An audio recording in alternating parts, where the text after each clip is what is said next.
जय श्रीमन नारायण। ए पर जे टिप्पणी हम करे जा रहल बा रामानुजदास श्रीमान गट्टू वेणुगोपाल स्वामी जी के द्वारा दिहल गयल बा। अध्याय 18 मोक्ष संन्यास योग श्लोक 57। चेतसा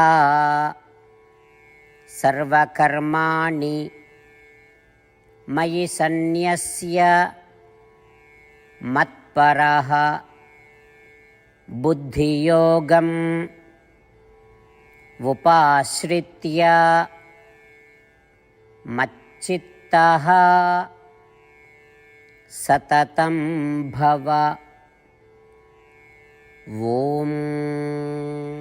गीताचार्य श्री कृष्ण परमात्मा अर्जुन समेत हमनी सबके मोक्ष संन्यास योग सिखा रहल बानी। परमात्मा कह रहल बाड़न, हे अर्जुन तू हमार हई, ई याद राखी और ओ बुद्धि से आपन सगरी कर्म हमरा के समर्पित कर दई। हमरा के प्राप्त कहल आपन परम लक्ष्य बनाई। ए पर मजबूत विश्वास राखी और लगातार सोची कि तोहार सब कर्म के फल हमरा भी मिल जाई। ऐसन भाव राखी कि रौरा जौन काम कर रहल बानी हम कर रहल बानी, माने कि खाली परमात्मा कर रहल बाड़े। मन हमरा पर स्थिर राखी और हमरा निरंतर ध्यान करी। ई कह के श्री कृष्ण परमात्मा हमनी के सबके साफ निर्देश दे रहल बाड़न कि हमनी के आपन सब कर्म उनका के समर्पित करे के चाहिए। उनका के हासिल करे के जीवन के एकमात्र लक्ष्य बनावे के चाहिए। उनकर मन उनका पर स्थित राखे के चाहिए और ही उनकर ध्यान लगातार करे के चाहिए। ऐसे हमनी के आपन सब कर्म श्रीमन नारायण के समर्पित करी जा और याद राखी जा कि हम खाली श्रीमन नारायण के हई। आई श्रीमन नारायण के प्राप्त के आपन जीवन के एकमात्र लक्ष्य बनाई। हमनी के खाली श्रीमन नारायण की शरण लेके श्री कृष्ण परमात्मा के वचन के श्लोक के रूप में जैसन वा वैसे ही दोहरावे की कोशिश करी जा। चेतसा सर्वकर्माणि मयि सन्न्यस्य मत्परः बुद्धियोगमुपाश्रित्य मच्चित्तः सततं भव।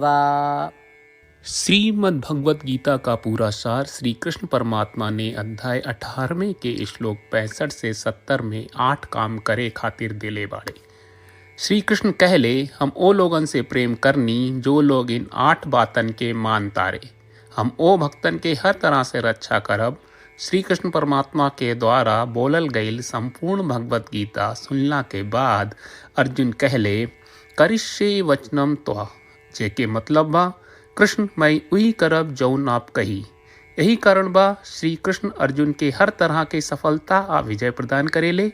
आई परमात्मा के आपन व्रत देई कि हमनी के ये 8 गौ कर्म के पालन करी जा। ई वचन परमात्मा के देवे से बड़न कौनो पूजा तपस्या यज्ञ नहीं। हम 8 प्रण कहब जौन हमनी के करे के चाहिए। आप सब कृपया इन्हन के आपन दिमाग और दिल में सोची। श्री कृष्ण के आपन वचन देवे के ई तरीका में हमनी सबकी कल्पना करे के चाहिए कि श्री कृष्ण का चेहरा खुशी से चमकत बा और खुशी के एहसास करत बा। जय श्रीमन नारायण। यहाँ हमनी के 8 वादा बा। हमनी के पहला वादा, हे श्रीमन नारायण आपका निर्देश के मुताबिक हम हमेशा तोहार ध्यान करब और तोहार बारे में सोचब। हमनी के दूसर वादा, हे श्रीमन नारायण आपका सलाह का अनुसार हम हमेशा आपका भक्त रहब। हमनी के तीसर वादा, हे श्रीमन नारायण हम आपन सब काम तोहरा सेवा के रूप में और तोहरा संतुष्टि खातिर करब। हमनी के चौथा वादा, हे श्रीमन नारायण जैस की आप माने के कहले रहलू, हमरा बहुत विश्वास बा कि हम आपके होई और हम हमेशा आपन दोनों हाथ जोड़ के आपके नमस्कार करब और आपकी पूजा करब। हमनी के पांचवा वादा, हे श्रीमन नारायण हमरा के तोरा बात माम एकम शरणम ब्रज 1866 याद कहले, जहाँ आप हमरा के आपन का अर्पित करे का कहा। श्रीमन नारायण मैं हमेशा तोहरे शरण में रहब। हमनी के छठवां वादा, हे श्रीमन नारायण हमरा के तोहरा बात माँ सुचहा 1866 याद कहले कि आप हमनी के शोक ना करे का आश्वासन दे रहे बड़े। हम अब और शोक ना करब।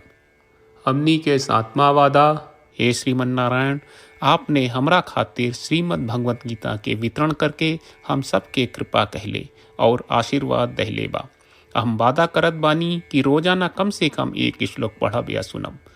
हमनी के 8वां वादा। हे श्रीमन नारायण, आप गीता के पूरा मानवता तक ले गयलू।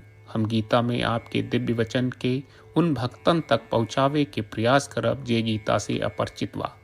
हे श्रीमन नारायण, हम उई करम जौन तू करे का कहब। हम ऐसन व्यवहार करब जैसन आप चाहत बानी और हम खाली आपका खातिर काम करब।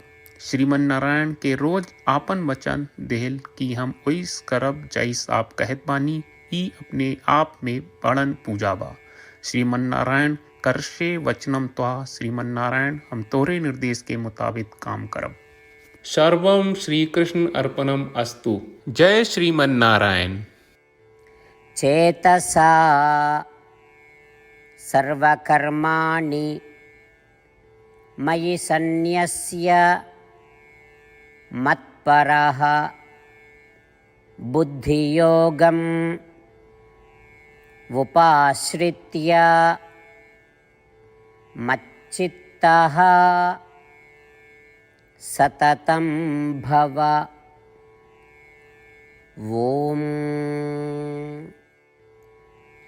चेतसा सर्वकर्माणि मयि सन्न्यस्य मत्परः बुद्धियोगमुपाश्रित्य मच्चित्तः सततं भव।